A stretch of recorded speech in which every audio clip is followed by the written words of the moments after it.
Pappus നല്ല കുട്ടിയല്ലേ? ആ എന്നാ തുണിയൊന്നും എടുത്തേ. ഏത് തുണി? ദേ ആ മൂന്നാമത്തത് ഒന്ന് എടുക്കു കൂട്ടാ, കീറല് തയ്ക്കാനാ.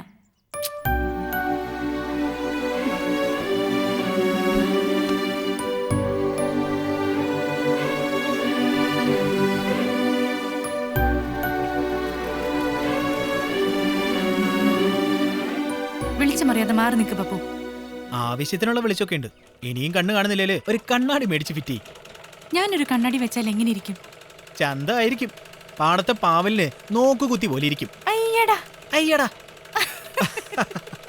അപ്പൊ ഒന്ന് മാറി നിൽക്ക്.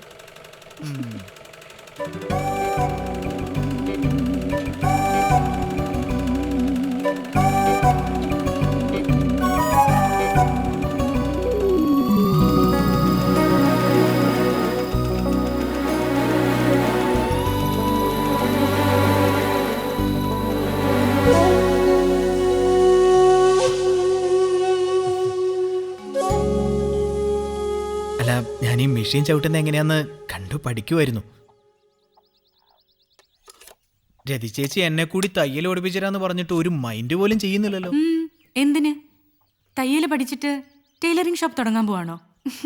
ഓ, അങ്ങനെ ചിരിക്കൊന്നും വേണ്ട.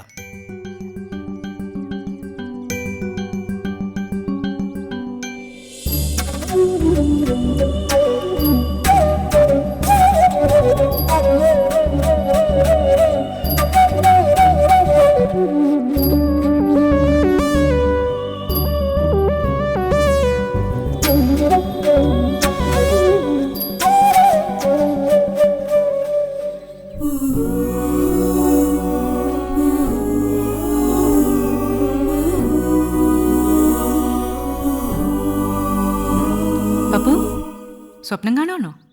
അല്ല, ചെറുപ്പത്തിലെ എന്റെ ആശ ആരാകാനായിരുന്നു എന്നറിയോ? ഒരു തയ്യൽക്കാരനാവാൻ. ചെറുപ്പത്തിലോ? അപ്പോ ഇപ്പൊ എന്താ ആശ? ഞാൻ പേടിച്ചുപോയി.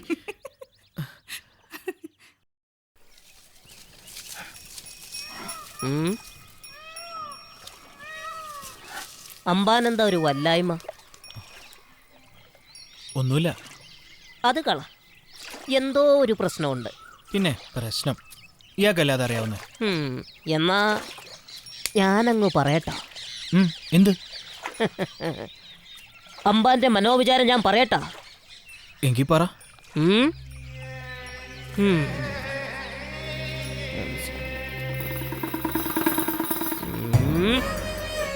സത്യം സത്യമാണെങ്കിൽ സംഗതി ഏക്കണം. ഒരു പെണ്ണ് കാരണമുള്ള മനോവിചാരല്ലേ അമ്പാന്? നേരാണോ? നേരാണേ നേരാണെന്ന് പറഞ്ഞോണം, അല്ലേ ദോഷം വരുവേ. ഏതാ പെണ്ണ്? ഒരു പെണ്ണ്?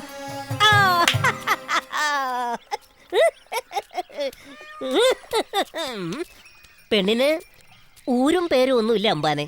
അതൊക്കെ എന്തിനാ നിങ്ങൾ അറിയുന്നേ? ഒരു പെണ്ണ്. എന്നാലും ഒരു ലക്ഷണം പറയില്ല. ശരി, വേണ്ട. എന്നാൽ ഇനി അവൾ എവിടെ ഉള്ളതാണെന്ന് പറ. ഇവിടെ അടുത്ത് തന്നെ.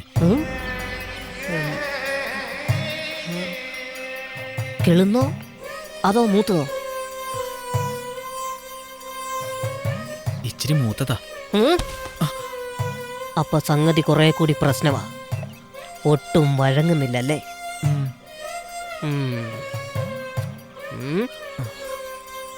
വഴിയുണ്ട്, അമ്പാൻ ആശങ്കപ്പെടണ്ട. ശരിക്കും? എന്തായാലും വഴിയുണ്ട്. എന്തു വഴി? അമ്പാൻ വാ. എന്തു വഴി? പറയാം, വാ. ദാ, ഈവൻ ഇതുപോലെ എന്തെല്ലാം പെണ്ണു പ്രശ്നങ്ങൾ ഇക്കണ്ട കാലത്തിനിടയിൽ കണ്ടിരിക്കുന്നു, കേട്ടിരിക്കുന്നു. എല്ലാത്തിനും പരിഹാരം ഉണ്ടാക്കിയിട്ടുമുണ്ട്. ഐശ്വര്യമായിട്ടൊരു 10 രൂപ ഇട്ട് പ്രാർത്ഥിച്ചോളൂ. പ്രാർത്ഥിച്ചോ. 2 രൂപയുള്ളൂ. ഉള്ള ഇട്. വശീകരണ സ്വാഹ സ്വാഹ.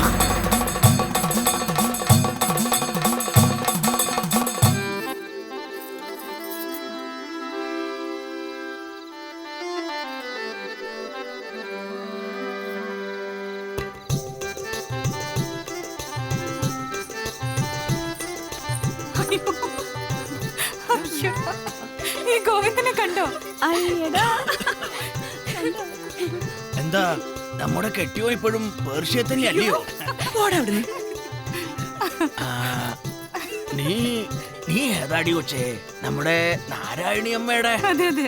ആ അങ്ങനെ പറ. പണ്ടത്തെ പോലെ കണ്ണൊന്നും പറ്റുന്നില്ല. നിന്റെ കല്യാണമൊക്കെ കഴിഞ്ഞോടി മോളെ? ഇല്ല അമ്മാവാ. ആഹാ, അത് പറ. നീ ഒരു കാര്യം ചെയ്യ്, ഒഴിവുള്ള സമയത്ത് എന്റെ അടുത്തേക്ക് ഒന്ന് ഇറങ്ങ. പറ്റിയൊരു ചെറുക്കനെ ഞാൻ കണ്ടുപിടിച്ചു തരാം. അമ്മ അവനല്ലയോ പറയുന്നത്? ഈ മൂച്ചൊക്കെ സ്റ്റേജിൽ കണ്ടാ മതിയായിരുന്നു, അല്ലാതെ അവിടെ പോയി ബോധം കെട്ട് വീടരുത് കേട്ടോ. ആരാ ബോധം കിട്ടി വീഴുന്നെന്ന് നമുക്ക് കാണാം. രതി, വാ നമുക്ക് അവിടെ പോയി ഇരിക്കാം. വാ മോളെ. ആ പപ്പു, ഫ്ലാസ്ക് എടുക്കാൻ മറക്കല്ലേ. ആ. വാ.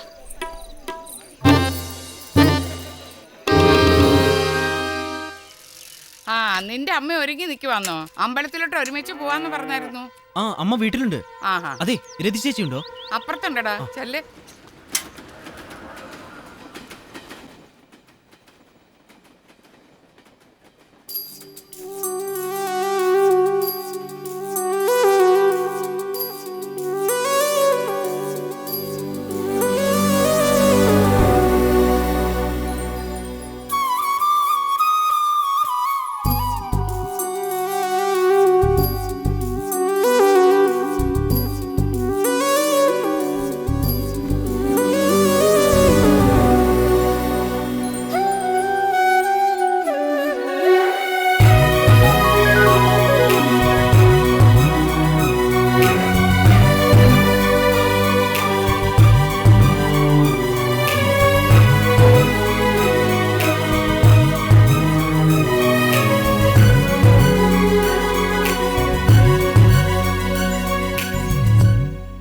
രതി ചേച്ചി, ഓ, പുസ്തകവും വീക്കിലും കൊണ്ടുവന്നിട്ടുണ്ട്.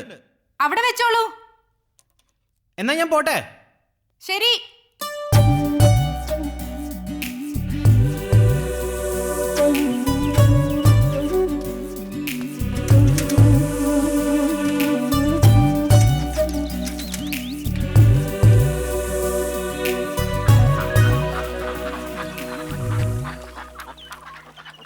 വിളിക്കുന്നിടത്ത് വരും, പറയുന്ന പോലെ ചെയ്യും. ആര്? ആരെയും.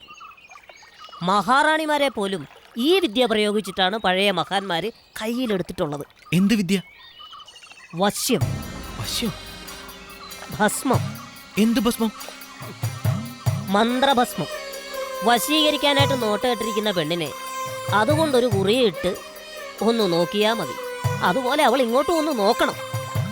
സംഗതി ഏറ്റതാ. ആ പിന്നെ അതിനൊരു മുറയൊക്കെ ഉണ്ട്. കുളിച്ച് ശുദ്ധമായിട്ടേ ഭസ്മം തൊടാവൂ. തൊട്ടാ പിന്നെ അവൾ ആ കുറി കാണുന്നത് വരെ കമാന്നൊരു അക്ഷരം ഉരിയാടാൻ പാടില്ല. രാത്രി പോയി വിളിച്ചോ, ഉറക്കപ്പായ എഴുന്നേറ്റ് വിളിപ്പുറത്ത് വരും. വന്ന് വാലുവാട്ടി നിൽക്കും. എവിടെ കിട്ടും കൊച്ചുമണി ഇത്? ഏത്? ഈ പറഞ്ഞ ഭസ്മം ഉണ്ടാക്കണം. എങ്ങനെ? കുറച്ച് മെനക്കേടുണ്ട്. പറ. എണ ചേർന്നിരിക്കുന്ന ഓന്തില്ലേ, ഓന്ത്, അതിലെ ചാണകം എറിഞ്ഞു പിടിക്കണം. അതും ചെന ഇളകി നിൽക്കുന്ന പശുവിന്റെ ചാണകവും കൊണ്ട്. ചാണകത്തിനുള്ളിലിരുന്ന് അതങ്ങ് ചത്തോളൂ. അതിനെ പൊതിഞ്ഞെടുത്ത് മച്ചിത്തെങ്ങിന്റെ ഉച്ചി കൊണ്ടുവച്ചുണക്കി പൊടിയാക്കണം. എന്നിട്ട് അതിലൊരു മന്ത്രമുണ്ട്. ആ മച്ചിത്തെങ്ങിന്റെ ഉച്ചി വെച്ച് ഉണക്കുന്നു. നടപ്പുള്ള കാര്യം വല്ലതുണ്ടെങ്കിൽ അത് പറ കൊച്ചുമണി. സംഗതി സ്വല്പം പാടാം, പക്ഷെ അമ്പാനൊന്നും മെനക്കെട്ട. രണ്ടോന്തിനെ നിസ്സാരായിട്ട് പിടിക്കാവുന്നതേ ഉള്ളൂ. പിടിച്ച് തന്ന ബാക്കി അടിയനേറ്റു. അമ്പാൻ മനസ്സ് വിടണ്ട. നമ്മുടെ പണിക്കര മന്ത്രവാദിയുടെ കയ്യിൽ കാണൂ ഇത്. ഈ ഭസ്മം നമുക്ക് അങ്ങേരുടെ കയ്യിൽ നിന്ന് മേടിക്കാം. ഒരു ഇച്ചിരി വല്ലാം കാശ് കൊടുക്കേണ്ടി വരും. എന്തു കൊടുക്കേണ്ടി വരും? തൽക്കാലം നമുക്കൊരു 5 രൂപയുടെ സാധനം മേടിച്ച് ഒരു പൂശ.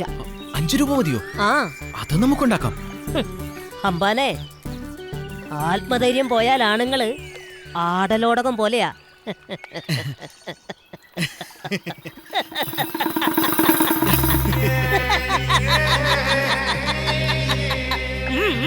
സ്വാഹ